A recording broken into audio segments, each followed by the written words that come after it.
પ્રશાંત કિશોર, આ નામ તો તમે સાંભળ્યું જ હશે. છેલ્લા ઘણા સમયથી આ નામ ચર્ચામાં છે. અલગ અલગ ટીવી મીડિયા હાઉસની અંદર પ્રશાંત કિશોર ઇન્ટરવ્યૂ પણ આપી રહ્યા છે. પ્રશાંત કિશોર એ વ્યક્તિ છે કે જેમણે ઘણા બધા નેતાઓની કારકિર્દી બનાવી છે. યસ, એ જ પ્રશાંત કિશોર જે પોલિટિકલ સ્ટ્રેટેજિસ્ટ તરીકે ઘણા વર્ષો સુધી કામ કર્યું છે. પ્રશાંત કિશોર હાલ બિહારમાં છે અને લગભગ છેલ્લા 16-17 મહિનાથી બિહારના છેવાડાના ગામડાઓથી લઈ અને શહેરો સુધી પદયાત્રા કરી રહ્યા છે. જન સુરાજ નામથી આ પદયાત્રા તેઓ કરી રહ્યા છે.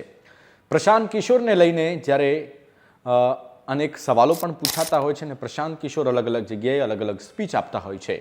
હાલમાં જ પ્રશાંત કિશોરે પોતાની રેલી દરમિયાન એક સ્પીચ આપી જે ખૂબ ચર્ચાનો વિષય બની છે.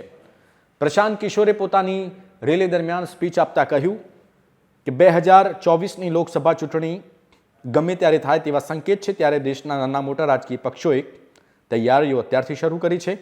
કેન્દ્રમાં બિરાજિત ભાજપ પીએમ મોદીના જોરે ફરી એકવાર ત્રીજી વખત સરકારમાં આવવાની આશા રાખી રહ્યો છે, જ્યારે વિપક્ષ ભાજપના વિજય રથને રોકવાના ભરપૂર પ્રયાસો પણ કરી રહ્યો છે.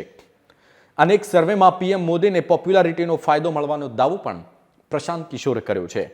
અનેક ચૂંટણી સર્વેમાં સામે આવ્યું કે પીએમ મોદીની પોપ્યુલારિટીનો ફાયદો આ વખતે પણ ભાજપને મળશે અને તેમની સામે બીજી કોઈને પડકાર ફેંકી શકે તેવો કોઈ પક્ષ સ્થિતિમાં નથી. જો કે આ મામલે પ્રસિદ્ધ ચૂંટણી વ્યૂહરચનાકાર અને જનસુરાજ સંગઠનના સંયોજક પ્રશાંત કિશોર કહે છે કે એવું નથી કે પીએમ મોદીને હરાવી ન શકાય, તેમને પણ હરાવી શકાય છે. જ્યારે પોલિટિકલ સ્ટ્રેટેજિસ્ટ પ્રશાંત કિશોર, જેમણે એક સમયે પીએમ મોદી સાથે કામ કર્યું છે, એ જ પ્રશાંત કિશોર એવું કહે છે કે પીએમ મોદીને હરાવવું કોઈ જ અશક્ય કામ નથી. તેમણે કહ્યું કે એક કાર્યક્રમમાં પ્રશાંત કિશોરે જ્યારે આ વાત કહી કે જે પણ વ્યક્તિ 5 વર્ષ ગ્રાઉન્ડ લેવલ પર જઈને મહેનત કરવા માટે તૈયાર હશે તે મોદીને પડકારી શકશે. એવા ભ્રમમાં ન રહેશો કે કોઈ તેમને હરાવી નહીં શકે. તે પછી ભલે ગમે એટલા પોપ્યુલર છે કે તેમની સામે કોઈ ટકી શકે નહીં. મોદીને હરાવી શકાય છે અને ભૂતકાળમાં આવું થયું છે અને ભવિષ્યમાં પણ આવું થશે. લોકોને રાજીવ ગાંધી અને ઇન્દિરા ગાંધીના સમયે પણ એવું જ લાગતું હતું કે તેમને હરાવી ન શકાય, પણ 1977ની વાત કરીએ તો તે સમયે જેપીએ ઇન્દિરા ગાંધીને પડકાર્યા હતા.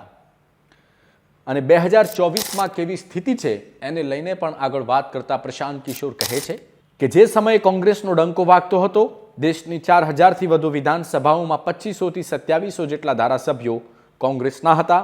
આજના સમયમાં ભાજપની સ્થિતિ એવી મજબૂત છે જ નહીં. વધારેમાં વધારે 1600થી 1700 જ ધારાસભ્યો ભાજપના છે. એવું કહેવાતું હતું કે આજ સુધી આટલા મોટા નેતા ન તો પેદા થયા છે અને ન તો થશે, પરંતુ હા, 2024માં એવું દેખાતું નથી.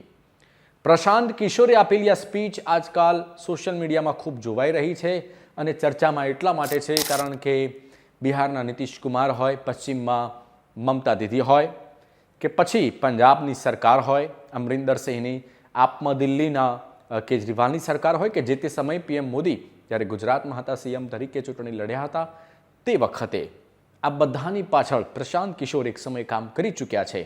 એ પણ પોલિટિકલ સ્ટ્રેટેજિસ્ટ તરીકે એમની એક પોઝિટિવ છાપ આખો દેશ નહીં પરંતુ આખો વિશ્વ જાણે છે, એમની તાકાત પણ જાણે છે. અને જ્યારે એ વ્યક્તિ આવી સ્પીચ આપે છે ત્યારે સોશિયલ મીડિયામાં ખૂબ જોવાઈ રહી છે. તમારી શું પ્રતિક્રિયા છે કમેન્ટ બોક્સમાં અવશ્ય જણાવશો.